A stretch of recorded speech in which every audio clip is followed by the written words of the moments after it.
Do you want to know how to be more important at work?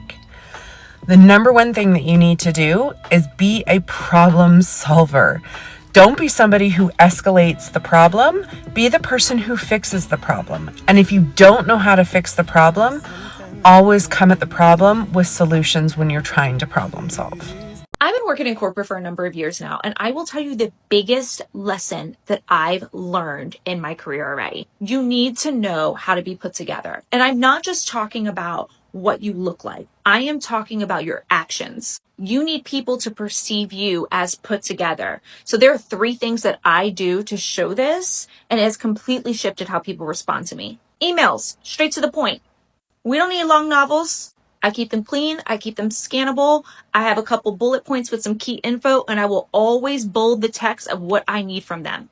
This is how you get people to respond to you. Next is never go into a meeting empty-handed. You know, there's people that constantly ramble in meetings and they never get to the point. Don't be that person. Always prep a couple talking points before your meeting and even throw them in ChatGPT. They'll polish it up for you, clean it up really nice. On the subject of meetings, do not ever go throughout an entire meeting on mute. Trust me, I've seen it myself. People see that, they observe it, and they talk about it.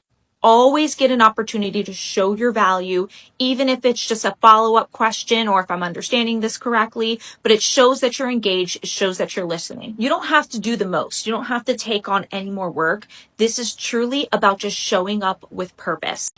Nobody is telling you this, so I guess it's up to me. Do you want to boss up? Let's get real about what's actually keeping you from that promotion. It's not your resume. It's not your degree or lack thereof. It's how you handle rejection. Because the real interview doesn't happen in the boardroom. It starts the moment they tell you no. That's when leadership starts watching you. Do you sulk, gossip, or disappear? Or do you recalibrate, get sharper, and make it impossible for them to overlook you next time? The people who rise aren't always the most talented. They're the ones who can take a hit and still come back stronger. That's what bosses do. They take feedback like data. They turn rejection into redirection, and they don't let a closed door convince them they don't belong in that room. So if you've been passed over, don't pout. Pivot.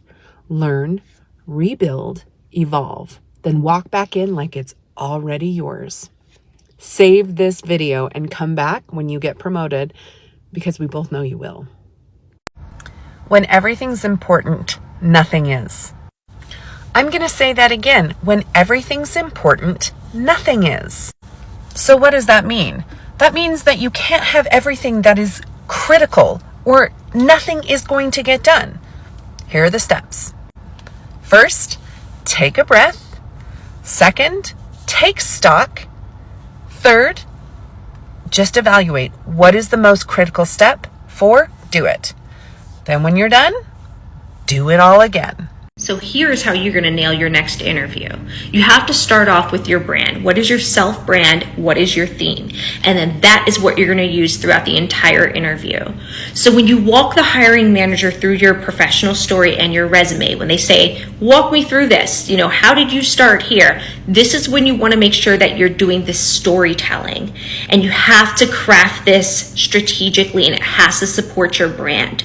So make sure that you're being very descriptive and providing context of the characters of your story. Who were the previous peers that you had? How did you work with them? Show how you worked with them. What challenges did you face? How did you overcome them? How did you become the hero in your story? This was what builds credibility. This is how you will be remembered. And again, this is your tagline. And I promise you this, if you master your brand and your storytelling, you will be remembered and you will nail that interview. I train corporations. I train in leadership and management to make leaders and managers better. Because sadly, most of us are in the working world and we have a manager or we are a manager, and those managers more often than not are not trained, and they don't know the skills that they do. I think that we need a good space for us to commiserate, I think sometimes, but also to learn and grow. And it's the exact same trainings that I give all of my corporate clients. So for all of my corporate clients, it's all in one place. It's on the school platform. The link is in what you want to vent about. Maybe you're at work right now and you're avoiding your job. Let's talk about that. Let's talk about maybe you're feeling burnt out and you want some help, or you want somebody to help you. Hi, misbehave. I enjoy that. I enjoy your. This might rub a few people the wrong way, but here it is. You cannot expect clarity from someone who avoids accountability. Clarity requires honesty. Honesty requires ownership. And if someone on your team or above you won't take responsibility for how they show up, don't expect clear communication. Expect fog. They'll dodge, deflect, keep everything just vague enough to avoid being held to anything. And the worst part, that ambiguity protects them, because the more confused you are, the less likely you are to challenge them. So here's your leadership lesson. If you're spending your energy decoding someone's intentions instead of executing a strategy, you're wasting your time. Sometimes the most strategic move you can make is to stop chasing clarity from someone who benefits from keeping you in the dark. Walk toward what's clear, leave the fog behind. You may disagree with me, but I think we need to get over this stigma that asking for help means that you're weak. Because it is not. It is not weakness to communicate the things that you need and the things that you want. Because we're not mind readers. And really, thank God for that, right? We are not mind readers. And so this idea that we are supposed to sit around and wait until someone realizes the thing that we need or the thing that we want is absolute absurdity. Because if you don't breathe life into the thing that you want or the thing that you need, who's going to put any kind of energy or life into it? And if I know one thing, that one thing is you have to be your own hype person. Only you can sell your hopes and dreams, and only you can make those things come to fruition. So if you want that promotion, if you want to move up within the company, talk about it. Tell people, because if you don't tell people, nobody knows. If you're getting the least support but the most blame, that's not normal. That's not just how it is. That's targeted undermining, and you don't have to just take it.